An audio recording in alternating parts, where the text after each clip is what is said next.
guys, welcome to Adventure Analysts, where today we are going to be talking about the science of elephants.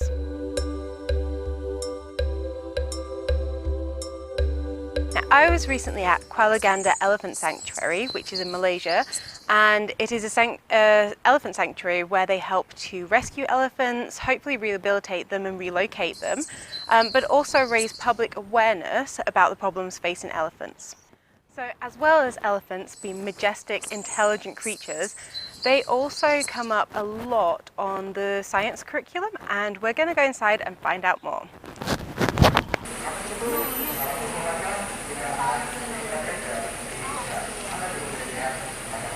So the most recognized features of elephants are their trunks. And the trunks are made up of purely muscle. There are no bones inside the trunk. In fact, the trunk's made up of over 40,000 muscles. That's more than inside the human body alone.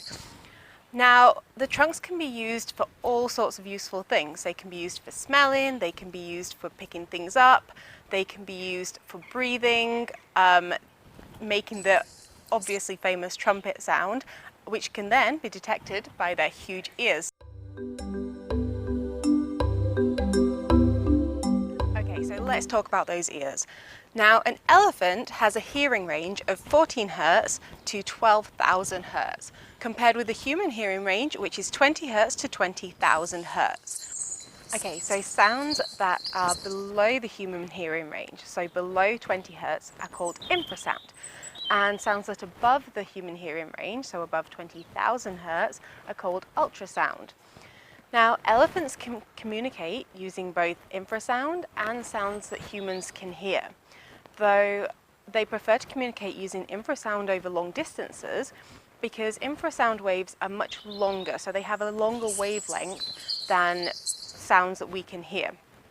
And this means that the waves are less likely to be diffracted or won't be diffracted as easily, and also the waves are less likely to be reflected or absorbed by medium, allowing that wave to travel much further. But hearing is not the only thing that elephants' ears are used for. Elephants live in hot places, whether it's the African Savannah or the Asian rainforests. They need to regulate their temperature. If their body temperature gets above 36.5 degrees Celsius, then enzymes in the body may denature, and that means that chemical reactions inside the body will not be able to take place, which could essentially lead to fatality in an elephant. Okay, so elephants' ears are very large, but they're also very, very thin. And there is a very large network of blood vessels that runs just underneath the surface of the elephant's ears.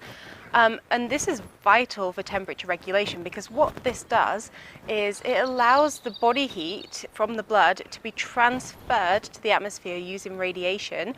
And so it allows the elephants to cool down. Now, the large surface area of the ears means that heat transfer can happen much more quickly, and this allows the elephant to cool down and maintain its temperature. In addition to this, elephants can also flap their ears like a fan to cool themselves down. Now, another key adaptation of these amazing creatures is their feet. Now, an elephant can weigh up to 7,000 kilograms. So for those of you in England, that's about the same as a double-decker bus. And they have to spread their weight between their 4 feet. Now, pressure is force divided by area. So if they had very, very small feet or a very small surface area, they would have a large force over that, which would mean a huge pressure, and they would basically sink with every step. It would probably, I imagine, be quite painful too. So in order to reduce the pressure and allow them to walk and live quite freely, then the elephants have to have a very large surface area on their feet. So one of the most common questions that I get from students is, how can elephants be mammals when they don't have hair or fur? And this is quite a misconception.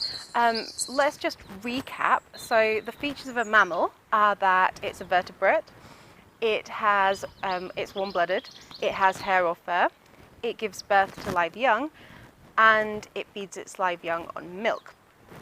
Now, actually, From my experience with elephants, they do have hair. It sparsely covers their body, and some elephants, just like humans, are hairier than others. In fact, when you feed an elephant, the hair on its trunk kind of feels like stubble. And the hair across their body is kind of rubbery, a little bit spiky, kind of coarse.